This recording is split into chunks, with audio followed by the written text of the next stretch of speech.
Hello guys, welcome back to NDP BCom classes. ಇನ್ನೂ ಚಾನಲ್ಗೆ ಯಾರು ಸಬ್ಸ್ಕ್ರೈಬ್ ಆಗಿಲ್ಲ ಅಥವಾ ಈ ಚಾನಲ್ಗೆ ಯಾರಾದರೂ ಹೊಸೊಬ್ಬರು ಬಂದಿದ್ದರೆ ದಯವಿಟ್ಟು ಚಾನಲ್ನ ಸಬ್ಸ್ಕ್ರೈಬ್ ಆಗಿ ಅಂತ ಕೇಳ್ಕೊಳ್ತಾ ಇವತ್ತಿನ ಟಾಪಿಕ್ಗೆ ಹೋಗೋಣ. ಸೊ ನಾನು ಲಾಸ್ಟ್ ಕ್ಲಾಸಲ್ಲಿ ಕಾಸ್ಟ್ ಅಕೌಂಟಿಂಗ್ ಸಬ್ಜೆಕ್ಟ್ನ ಮುಗಿಸಿದ್ದೆ, ಎಕ್ಸೆಪ್ಟ್ ಒಂದು ಥಿಯರಿ ಚಾಪ್ಟ್ರು. ಯಾವುದು ಫಸ್ಟ್ ಚಾಪ್ಟರ್ ಕಾಸ್ಟ್ ಶೀಟ್ ಒಂದು ಥಿಯರಿ ಚಾಪ್ಟರ್ ಇದೆ. ಸೊ ಅದನ್ನು ಬಿಟ್ಬಿಟ್ಟು ಕಾಸ್ಟ್ ಅಕೌಂಟ್ಸು ಎಲ್ಲ ಸಿಲೆಬಸ್ನ ಕವರ್ ಮಾಡಿದ್ದೆ. ಆ ಥಿಯರಿ ಚಾಪ್ಟರ್ನ ನಾನು ವೆಬ್ಸೈಟಲ್ಲಿ ನೋಟ್ಸ್ ಹಾಕ್ತೀನಿ. ಸೊ ಇವತ್ತಿನ ಟಾಪಿಕ್ಗೆ ಬಂದರೆ ಅಥವಾ ಇವತ್ತಿನ ಸಬ್ಜೆಕ್ಟ್ ಬಂದ್ಬಿಟ್ಟು QT. ಇದನ್ನು ಫುಲ್ ಫಾರ್ಮ್ ಬಂದ್ಬಿಟ್ಟು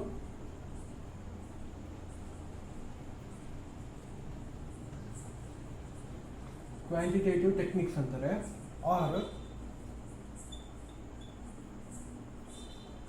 ಬಿಸ್ನೆಸ್ ಸ್ಟ್ಯಾಟಿಸ್ಟಿಕ್ಸ್. ಆಯಿತಾ?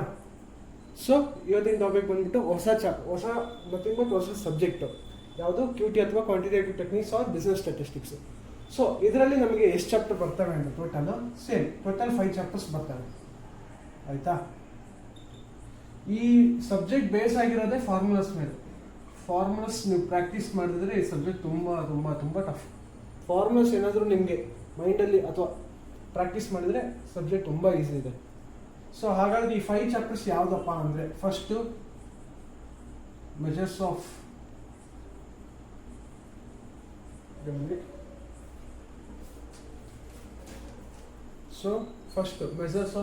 Central tendency.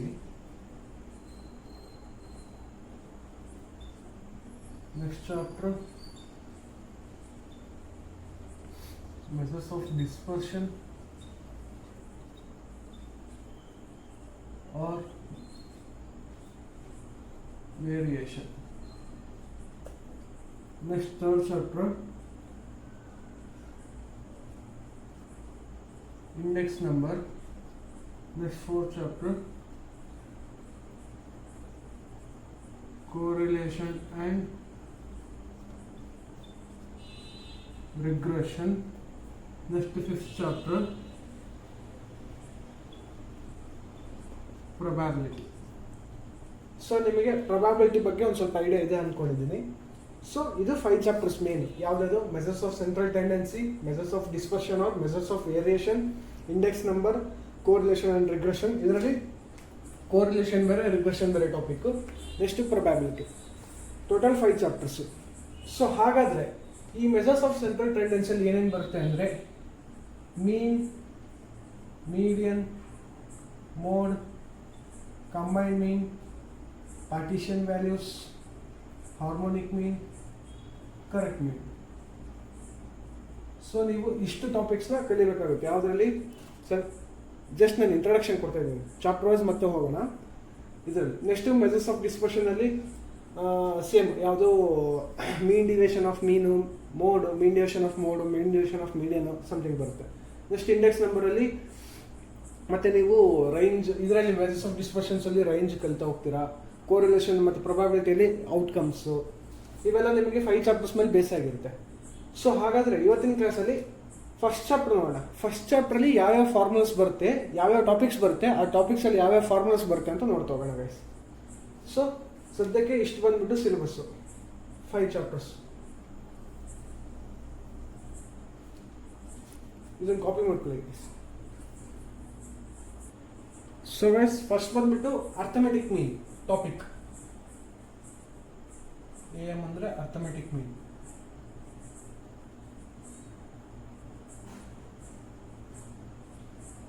So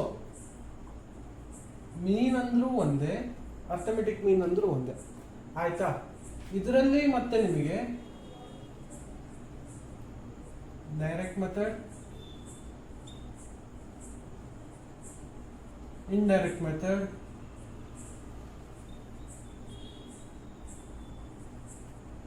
shortcut method, 3 types ಬರುತ್ತೆ. ಇದರಲ್ಲಿ ಇಂಡೈರೆಕ್ಟ್ ಆ್ಯಂಡ್ ಶಾರ್ಟ್ಕಟ್ ಎರಡು ಸೇಮ್ ಫಾರ್ಮುಲಾಸ್ ಇರ್ತವೆ. ಸೊ ನಮಗೆ ಡೈರೆಕ್ಟ್ ಆ್ಯಂಡ್ ಇಂಡೈರೆಕ್ಟ್ ಅಂತ ತಿಳ್ಕೊಂಡ್ರೆ ಆಯಿತು. ಈ ಡೈರೆಕ್ಟಲ್ಲಿ ಮತ್ತೆ individual, discrete, continuous series. Individual series, discrete series, continuous series ಬರುತ್ತೆ. ಈ ಇಂಡೈರೆಕ್ಟ್ ಮೆಥಡ್ ಅದು same, individual, discrete continuous. Shortcut method also same, individual, discrete, continuous. So first arithmetic mean ಅಲ್ಲಿ direct method, indirect method, shortcut method. Direct method ಅಲ್ಲಿ ಮತ್ತೆ individual series, discrete series, continuous series. Indirect method ಅನ್ನು same, individual series, discrete series, continuous series. Shortcut method ಅನ್ನು same, individual series, discrete series, continuous series. ಹಾಗಾದ್ರೆ first direct method ಹೌದಾ, ಇದರಲ್ಲಿ individual series formula ಏನಪ್ಪಾ ಅಂದ್ರೆ x bar is equals to sigma x divided by n. ಹೌದಾ, ಇದರಲ್ಲಿ x bar represent as a mean, therefore next n represent as a number of values or number of observations. Number of observation ಯಾವಾಗ ತಗೋಬೇಕು ಅಂದ್ರೆ individual series ಇದ್ದಾಗ number of observation ತಗೋಬೇಕು n. ಅದೇ ನೀವು discrete series ಇದ್ದಾಗ n ಅಂತ ಏನು ತಗೋತೀರಾ ಅಂದ್ರೆ number of total of frequency ತಗೋಬೇಕಾಗುತ್ತೆ. ಈಗ ಇದು ಇಂಡಿವಿಜುವಲ್ ಸೀರೀಸ್ ಫಾರ್ಮುಲಾ ಏನು, x bar is equals to sigma x divided by n. ಮತ್ತೆ ದೇರ್ಫೋರ್ ಅಂದ್ರೆ ಇದು ಸಿಗ್ಮಾ ಅಂದ್ರೆ ಏನಂದ್ರೆ ಸಮೇಷನ್. ಓಕೆ, ಇದು ಇಂಡಿವಿಜುವಲ್ ಸೀರೀಸ್ ಫಾರ್ಮುಲಾ. ನೆಕ್ಸ್ಟ್ ಇದರಲ್ಲೇ ಡಿಸ್ಕ್ರೀಟ್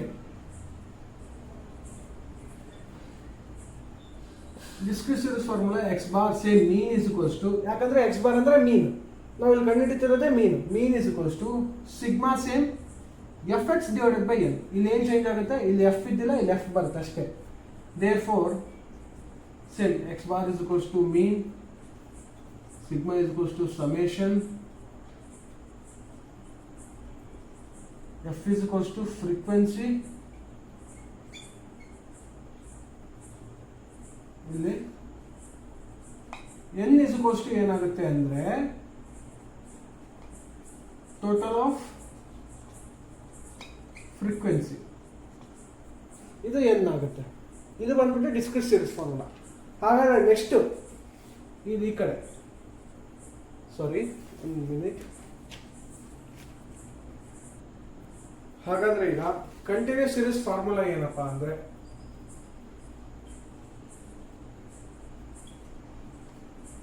ಎಕ್ಸ್ ಬಾರ್ ಸೇಮ್ ಇರುತ್ತೆ ಆಯ್ತಾ, ಸಿಗ್ಮಾ ಎಫ್ ಕೂಡ ಸೇಮ್ ಇರುತ್ತೆ. ಅಲ್ಲಿ ಎಕ್ಸ್ ಬರಲ್ಲ, ಇಲ್ಲಿ ಎಂ ಬರುತ್ತೆ ಅಷ್ಟೇ, sigma f m divided by N.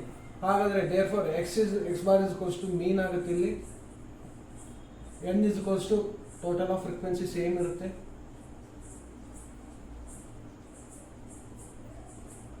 Next m is equals to middle value. Continuous series ಅಲ್ಲಿ ನಾವು ಯಾವತ್ತೂ ಮಿಡಿಲ್ ವ್ಯಾಲ್ಯೂನ ಕಂಡುಹಿಡ್ತೀವಿ, ಇದು ನಿಮ್ಮ ಮೈಂಡಲ್ಲಿ ಇರಬೇಕು. ಸೊ ಅದಕ್ಕೆ ನಾವು ಕಂಟಿನ್ಯೂಸ್ ಸೀರೀಸ್ ಅಲ್ಲಿ m ಅಂತ ಫಾರ್ಮುಲಾ ಬರುತ್ತೆ. ಇಲ್ಲಿ ಡಿಸ್ಕ್ರೀಟ್ ಸೀರೀಸ್ ಅಲ್ಲಿ ಫಾರ್ಮುಲಾ ಹೆಂಗ್ ನೆನ್ಪಿಟ್ಕೊಳ್ಳೋದಂತ ನೆಕ್ಸ್ಟ್ ನೀವು ಸಮ್ ನೋಡಿದ್ಮೇಲೆ ನಿಮಗೆ ಅರ್ಥ ಆಗುತ್ತೆ. ಫಸ್ಟ್ ಇದು ಫಾರ್ಮುಲಾಸ್ನ ಇದು ಮಾಡಿ ಟ್ರೈ ಮಾಡ್ಕೊಂಡು ನೋಡ್ಕೊಳ್ಳಿ ಕಂಠಪಟ್ಟು ಹೊಡೆಯೋದಕ್ಕೆ. Next so guys, next discrete series ಅಲ್ಲಿ ಫಸ್ಟ್ ಇಂದ ಫಾರ್ಮುಲಾ ಬರೋದಾದ್ರೆ direct method, individual series x bar is equals to sigma x divided by n. Discrete series ಅಲ್ಲಿ x bar is equals to sigma fx divided by n. Continuous series ಅಲ್ಲಿ x bar is equals to sigma fm divided by n. ಇದು ಬಂದ್ಬಿಟ್ಟು direct method. Next indirect method ಅಲ್ಲಿ individual ಏನು, discrete ಬೇರೆ, continuous ಬೇರೆ ಬರುತ್ತೆ. ಇದನ್ನ ಕಾಪಿ ಮಾಡ್ಕೊಳ್ಳಿ guys. Next indirect method or shortcut method, ಎರಡು ಸೇಮ್ ಫಾರ್ಮುಲಾಸ್ ಆಯ್ತಾ. ಇಂಡೈರೆಕ್ಟ್ ಮೆಥಡ್ ಅಲ್ಲಿ first individual series x bar is equals to a plus sigma d divided by n. ಇದು ಫಾರ್ಮುಲಾ. ಹಾಗಾದ್ರೆ ಇಲ್ಲಿ a is equals to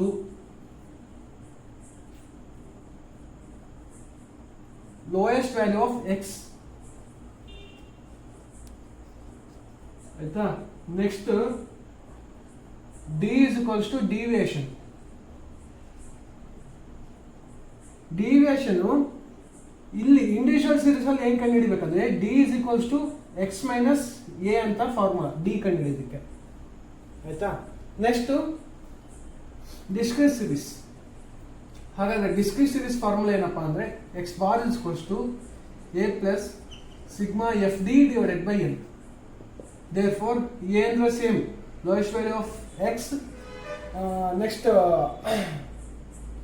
F ಅಂದರೆ ಇಲ್ಲಿ F ಅಂದರೆ frequency ಆಯ್ತಾ. ಇಲ್ಲಿ ಡಿ ಹೆಂಗೆ ಕಂಡುಹಿಡಿಬೇಕು, ಡಿ ಅಂದರೆ ಡಿವಿಯೇಷನ್ ಅಲ್ವಾ. ಡಿ ಯಾವ ಥರ ಕಂಡುಹಿಡಿಬೇಕು ಅಂದರೆ same d is equals to x minus a. ಇಂಡಿವಿಜುವಲ್ಗೂ ಸೇಮ್, ಡಿಸ್ಕ್ರಿಟ್ಗೂ ಸೇಮ್. ನೆಕ್ಸ್ಟ್ ಹಂಗಂದ್ರೆ ಕಂಟಿನ್ಯೂಸ್ ಸೀರೀಸ್ ಫಾರ್ಮುಲಾ ಏನು, continuous x bar is equals to a plus sigma f m divided by n. ಹಾಗಾದ್ರೆ ಇಲ್ಲಿ ಎಫ್ ಎಲ್ಲ same, f same, a same, but ಇಲ್ಲಿ d is equals to sorry f m ಅಲ್ಲ, ಇಲ್ಲಿ f d into c. D is equals to deviation. ಇಲ್ಲಿ d ಯಾವ ಥರ ಕಂಡುಹಿಡಬೇಕಂದ್ರೆ D is equals to m minus a, mid value minus assume value. A ಅಂದರೆ lowest value of x ಅಲ್ಲ, ಇಲ್ಲಿ a is equals to lowest value of class interval ಆಯ್ತಾ. Next c is equals to class interval or class difference. ಇದು ನಮಗೆ indirect ಅಥವಾ shortcut, ಎರಡಕ್ಕೂ same formula. ಏನು, individual series is equals to x bar is equals to a plus sigma d divided by n. A ಅಂದ್ರೆ lowest value of x ಯಾವ್ದ್ರಲ್ಲಿ, individually. D ಅಂದ್ರೆ deviation. Individually d ಹೆಂಗ್ ಕಂಡುಹಿಡಿಯೋದು ಅಂದ್ರೆ x minus a. Discrete series ಅಲ್ಲಿ x bar is equals to a plus sigma d ಬದಲು f d ಬರುತ್ತೆ divided by n. F is equals to frequency. D ಯಾವ ತರ ಕಂಡುಹಿಡಿತೀರ ಅಂದ್ರೆ same, d is equals to x minus a. Continuous series ಅಲ್ಲಿ x bar is equals to a plus sigma f d divided by n into C. ಅಂದ್ರೆ c is equals to class interval, f d is equals to deviation. ಇಲ್ಲಿ d is equals to m minus a, ಯಾಕಂದ್ರೆ mid value ಬರುತ್ತೆ continuous ಅಲ್ಲಿ. A is equals to lowest value of c I, ಯಾಕಂದ್ರೆ ಇಲ್ಲಿ C I continuous series ಅಂದ್ರೆ ಒಂದೇ ನಿಮಗೆ class interval ಅಲ್ಲಿ ಕೊಟ್ಟಿರ್ತಾನೆ. ಕ್ಲಾಸ್ ಇಂಟರ್ವಲ್ ಅಲ್ಲಿ ಕೊಟ್ಟ ಕ್ವಶನ್ ಕ್ಲಾಸ್ ಇಂಟರ್ವಲ್ ತರ ಕೊಟ್ಟನ ಅಂದ್ರೆ ಅದು ಕಂಟಿನ್ಯೂಸ್ ಸೀರೀಸ್ ಅಂತ ಅರ್ಥ. ಸೊ ಇದು ಇಂಡೈರೆಕ್ಟ್ ಮೆಥಡ್ಗೂ ಅಪ್ಲೈ ಆಗುತ್ತೆ, ಶಾರ್ಟ್ ಕಟ್ ಮೆಥಡ್ಗೂ ಅಪ್ಲೈ ಆಗುತ್ತೆ. ಇದನ್ನ ಕಾಪಿ ಮಾಡ್ಕೊಳ್ಳಿ ಗೈಸ್. ಇಷ್ಟು ನೀವು ಕಾಪಿ ಮಾಡ್ಕೊಂಡ್ರೆ ಫಸ್ಟ್ ಅಂದ್ರೆ ಅರ್ಥಮೆಟಿಕ್ ಮೀನ್ ಅಥವಾ ಮೀನ್ ಮುಗೀತು. ನೆಕ್ಸ್ಟ್ ಮೀಡಿಯನ್, ಮೋಡ್ ಎರಡಿದೆ, ಕಾಪಿ ಮಾಡ್ಕೊಳ್ಳಿ guys. Next median formulas. Median ಅಲ್ಲಿ ಸೇಮ್ ಇಂಡಿವಿಜುವಲ್, ಡಿಸ್ಕ್ರೀಟ್, ಕಂಟಿನ್ಯೂಸ್. ಇದರಲ್ಲಿ ಇಂಡಿವಿಜುವಲ್ ಡಿಸ್ಕ್ರೀಟ್ಗೆ ಒಂದೇ ಫಾರ್ಮುಲಾ, ಸೇಮ್ ಫಾರ್ಮುಲಾ. ಕಂಟಿನ್ಯೂಸ್ ಮಾತ್ರ ಬೇರೆ ಆಗುತ್ತೆ. ಸೊ ಹಾಗಾದ್ರೆ ಇಂಡಿವಿಜುವಲ್ ಡಿಸ್ಕ್ರೀಟ್ಗೆ ಯಾವುದು ಅಂದ್ರೆ ME, ME denoted as median. ME is equals to size of m plus 1 divided by 2 item. ಇಲ್ಲಿ therefore n is equals to number of observation. ಯಾವುದರಲ್ಲಿ ಇದು ಬರೀ ಇಂಡಿವಿಜುವಲ್ ಸೀರೀಸ್ಗೆ ಮಾತ್ರ n is equals to number of observation. ಅದೇ discrete ಸೀರೀಸ್ಗೆ n is equals to total of frequency ಆಯ್ತಾ. Next ಹಾಗಾದ್ರೆ continuous series formula ಏನಂದ್ರೆ median is equals to l plus n by 2 minus c f divided by f into c. Therefore l is equals to lowest value ಆಯ್ತಾ in c I. Next c is equals to class interval.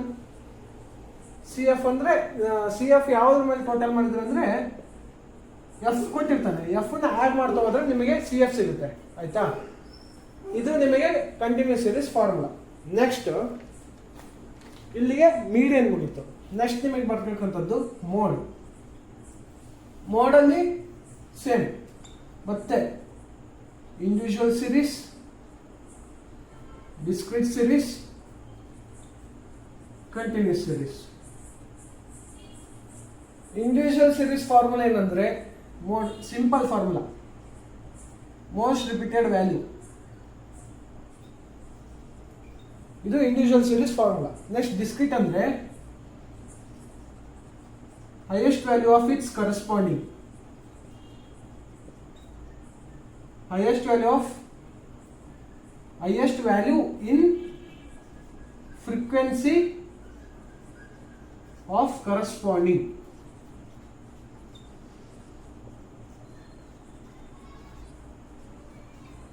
ಇದು discrete series formula. ಹಾಗಾದ್ರೆ continuous series formula ಏನಂದ್ರೆ mode is equals to L plus delta 1 divided by delta 1 plus delta 2. Triangle ಅಲ್ಲ ಇದು, ಇದನ್ನ delta ಅಂತ ಕರಿತೀವಿ. ಹಾಗಾದ್ರೆ ಇಂಟು ಸಿ.